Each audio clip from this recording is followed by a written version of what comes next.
En buvant mon café chaque matin, j'aime bien prendre des notes vis-à-vis de thèmes que je veux développer, entre autres dans ces vidéos flash.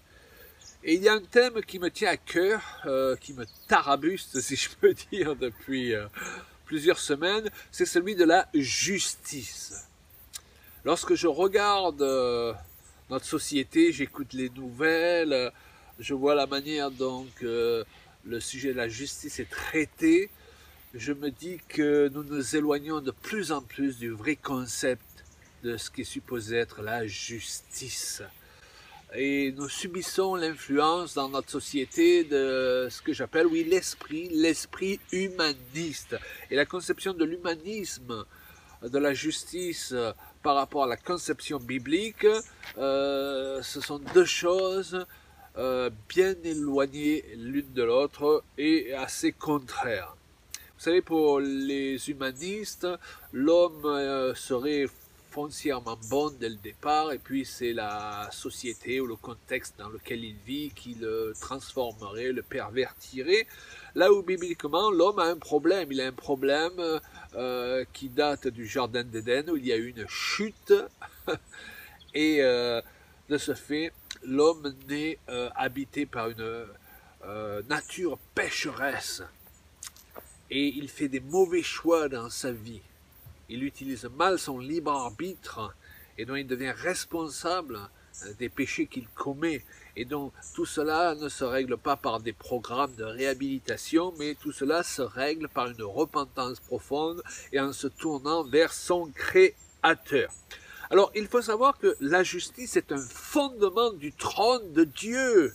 C'est pourquoi, eh bien, pour racheter l'humanité, Dieu ne pouvait pas se contenter simplement de claquer des doigts. Il fallait qu'il y ait une punition, un châtiment. Et ce châtiment, la Bible nous dit que Jésus l'a pris sur lui pour que ce ne soit pas nous qui le subissions. Et la justice de Dieu a été accomplie en Jésus-Christ. C'est pourquoi nous pouvons relever la tête et marcher dans une nouvelle dimension en tant qu'être humain. Donc la justice est indissociable du châtiment et le pardon est indissociable de la repentance. Les choses se règlent par la repentance en se tournant vers Dieu notre Créateur. Vous devez savoir que pour Dieu, celui qui absout le coupable est aussi coupable que celui qui condamne l'innocent.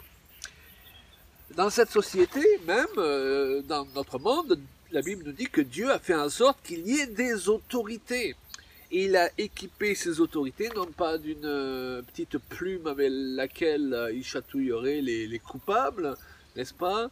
En raisonnant de la sorte, oh ben finalement ils n'ont pas pu faire différemment, c'est pas vraiment leur faute, mais il a équipé les autorités d'une épée pour punir les coupables, nous dit l'Écriture. Il n'a pas placé ces autorités pour faire de la figuration, mais vraiment pour rendre des jugements.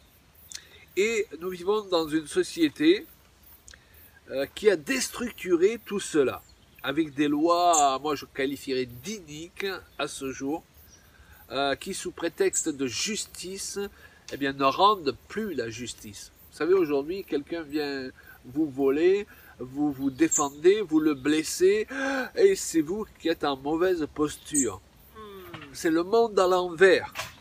L'humanisme est fondé sur le fait que l'homme, finalement, serait meilleur que Dieu. Il sait mieux que Dieu et donc il a une conception supérieure à Dieu de la justice, ce qui, nous le savons bien, est totalement déplacé et faux. Le Seigneur nous dit dans sa parole qu'une sentence contre les mauvaises actions, si elle n'est pas mise en route rapidement, va faire que le mal va se répandre à toute allure. Et c'est ce que nous voyons dans notre société. Plus nous sommes laxistes, plus le mal se répand et moins nous trouvons de solutions pour régler les problèmes. L'homme finit par mettre la victime au même rang que le coupable. Et la Bible nous dit justement que plus nous avançons vers la fin des temps, plus le mal est appelé bien et le bien est appelé mal.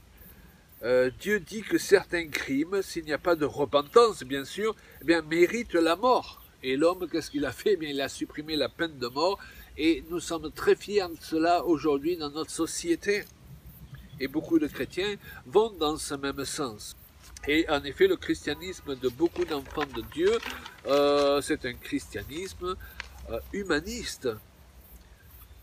Alors vous me direz, oui, mais il ne faut pas tendre l'autre joue. La Bible ne nous enseigne pas de tendre l'autre joue. Oui, elle nous enseigne de tendre l'autre joue en ce qui concerne les relations interpersonnelles, c'est-à-dire lorsque j'ai affaire à une injustice dans le cadre de ma vie de tous les jours, mon premier réflexe doit être de tendre l'autre joue, de donner toutes les occasions à celui qui m'a offensé de se détourner de sa mauvaise voie, de se reprendre, et donc je ne vais pas avoir le réflexe de le juger, je ne veux pas du tout avoir le réflexe de lui rendre coup pour coup, c'est évident, oui, c'est ce qu'enseigne l'Écriture, mais ça ne concerne pas les tribunaux qui, eux, sont supposés rendre la justice, mes amis, sous la nouvelle alliance comme sous l'ancienne.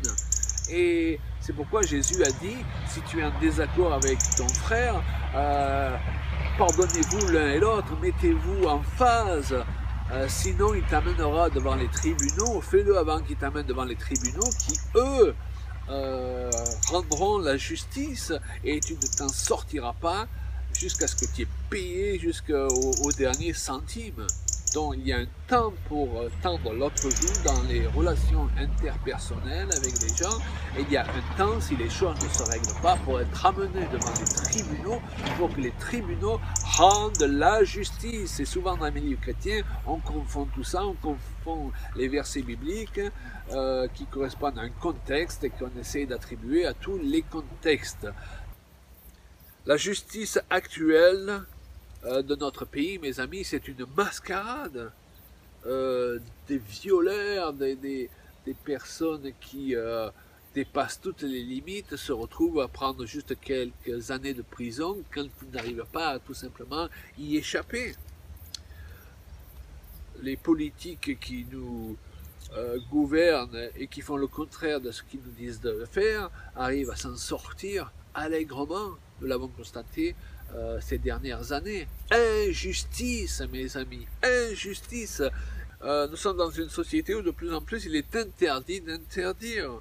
Le mot moral, lorsque vous l'entendez être prononcé sur des plateaux TV, lorsqu'une personne parle de morale, wow, ça déclenche un tollé, et on lui dit, mais à notre époque, on n'a plus besoin d'une morale judéo-chrétienne, c'est complètement dépassé, et les gens se font rabrouer en public parce qu'ils ont osé prononcer le mot morale. Donc il est temps pour que nous ayons un christianisme plus intelligent et que nous sachions marcher selon une conception de la justice qui n'est pas influencée par l'esprit humaniste, mais qui est influencée par la parole de Dieu. Mes amis, si nous n'avons pas une juste conception de la justice, nous ne trouverons pas la justice non plus dans l'Église, comme c'est souvent le cas. Voilà, je vous encourage à méditer sur ces paroles.